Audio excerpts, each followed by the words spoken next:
এবার মানুষের সমস্যা তুলে ধরব। বর্ষা এলেই রাস্তায় কাদা জল ভর্তি থাকে। এর মধ্যেই স্কুল কলেজের ছেলে মেয়েরা ও বহু এলাকার লোকজনেরা যাতায়াত করে এই রাস্তাতে।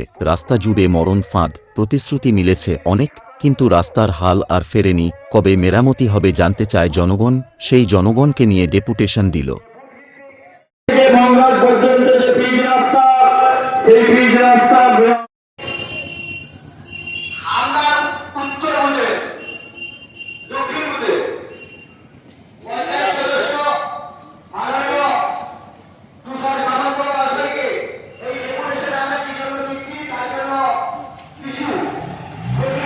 হাওর থেকে মগরাজ পর্যন্ত বেহাল রাস্তা সারাইয়ের দাবিতে হাওর অঞ্চলে ডেপুটেশন দিল হাওর অঞ্চল তৃণমূল কংগ্রেস কমিটির নেতৃত্বরা।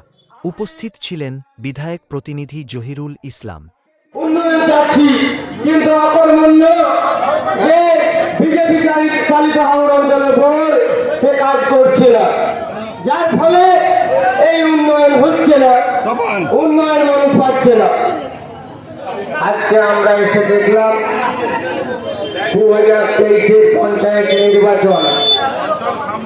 সেই পঞ্চায়েত নির্বাচনে এলাকার কিছু মানুষ ভুল পথে পরিচালিত হয়ে একটি রাজনৈতিক দলকে সমর্থন জুগিয়েছিলেন। সেই রাজনৈতিক দল আজকে পঞ্চায়েত পরিচালনা করছেন।